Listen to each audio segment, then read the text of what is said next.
Hello students, in the previous class we were discussing about groups in the periodic table. Now we will discuss about periods and many other topics. Now what are periods?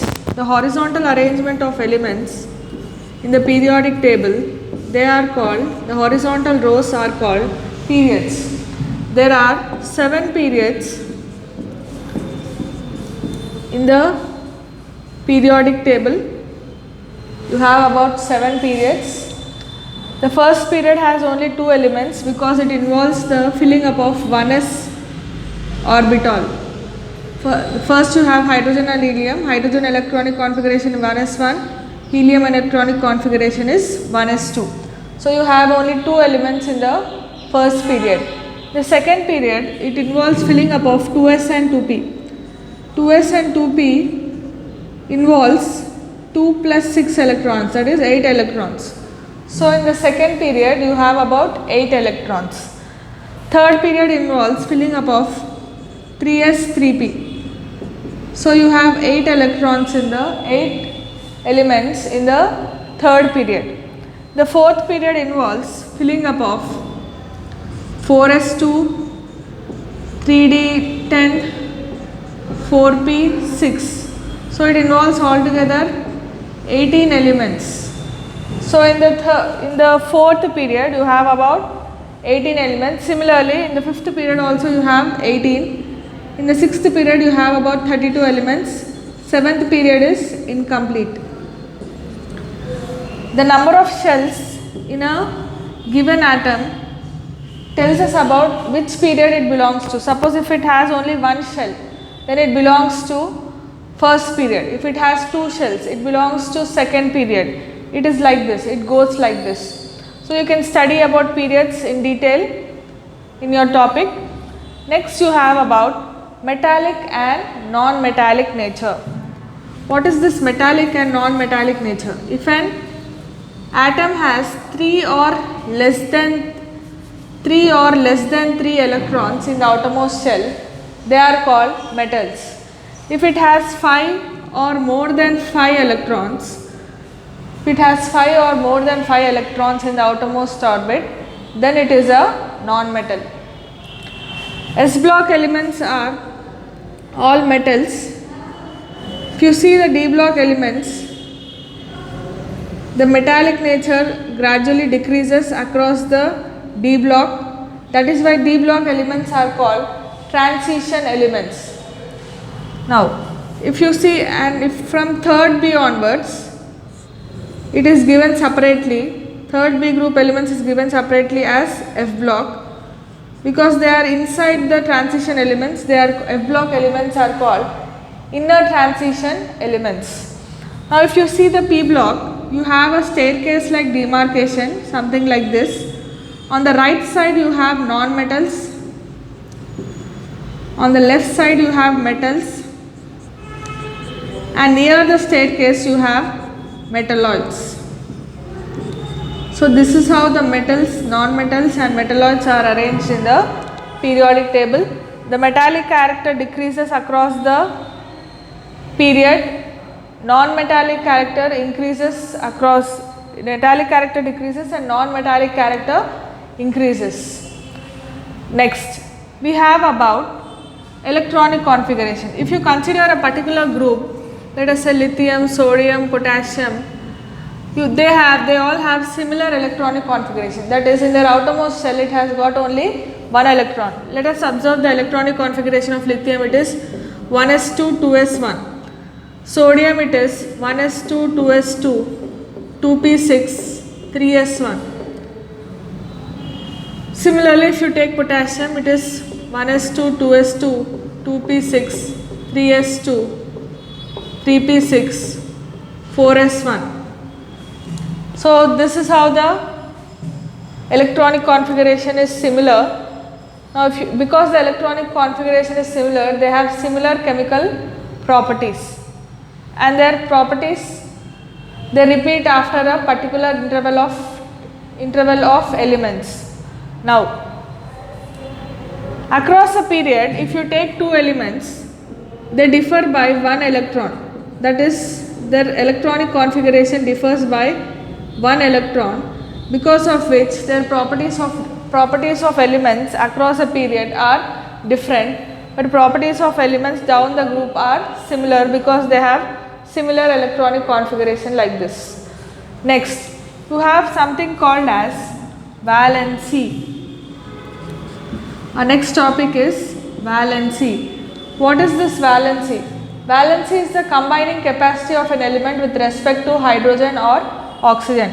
For example, if an atom can combine with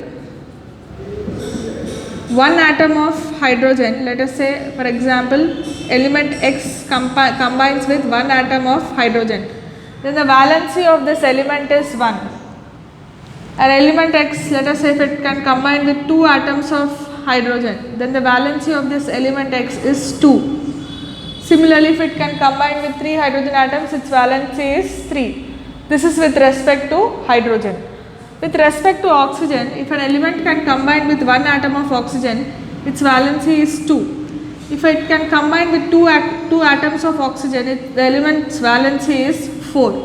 So, with respect to hydrogen, it is 1. It depends upon number of hydrogen atoms that it can combine with. With respect to oxygen, it is twice the number of oxygen atoms that it can combine with. So, I hope this topic is clear. Now, for main group elements, that is from 1A to 8A, the group number is equal to its valency till 4. From 5 onwards, you have to do 8 minus 5. For example, the valency of 1A group elements is 1, the valency of 2A group elements is 2, valency of 3A group elements is 3, valency of 4A group elements is 4, the valency of 5A group elements is 8 minus 5. From 5 onwards you have to do 8 minus 5. 8 minus 5 is 3. Similarly, 8 minus 6 is 2. 8 minus 7 is 1. 8 minus 8 is 0. So, for 5th group the valency is 3. For 6th group the valency is 2. For 7th group the valency is 1.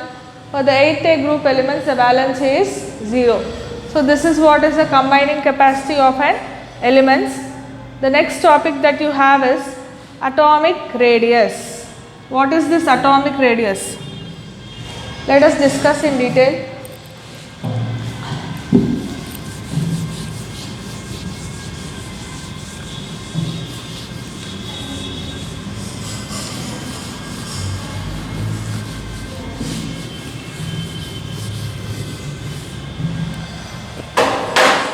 Next topic that you have is atomic radius. Atomic radius is distance from the center of the nucleus to the outermost electron, that is called atomic radius. Since it is not easy to find the position of the outermost electron, we can define atomic radius in a different way. For metals, it is half the distance between nucleus of 2 metal atoms. Let us say this is the distance between 2 nuclei of metal atoms. Then we consider half the distance as the atomic radius, because for a free electron it is not easy to find the position of the outermost electron. We define atomic radius like this. Since most of the elements in the periodic table are metals, we call this radius as metallic radius.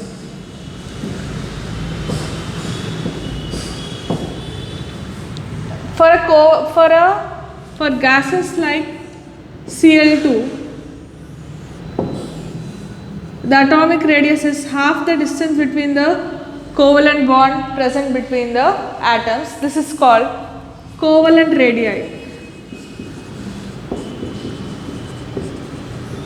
Because atomic radius is a distance, it is measured by picometers. 1 picometer is equal to 10 to the power of minus 12 meters. So, because it is a distance, it is measured with 10 to the power of minus 12 meters. Now, how does atomic radius vary across a group? How does it vary across a period? As we have seen, across a group, let us say lithium atomic number electronic configuration is 1s2 2s1. Then you have sodium 1s2 2s2 2p6 3s1. Then you have potassium 1s2 2s2 2p6 3s2 3p6 4s1. Here, since every time new shell is being added, the atomic radius increases down the group, because every time a new shell is added to the element, the atomic radius increases down the group. Then what happens to atomic radius across a period? Across a period, what happens is electron is being added to the same shell. Electron keeps on adding to the same shell, because of which the atomic radius decreases across a period. That is, let us say here 2 electrons are there. In the period, it is being added to the same shell. As the number of electrons increase, the nuclear charge also increases, because of which the atom's atomic size shrinks. So, atomic radius decreases across a period because nuclear charge increases. This increase in nuclear charge pulls the shell more towards itself, because of which the atomic radius decreases. So, that is about today's class, children. We shall continue in the next class.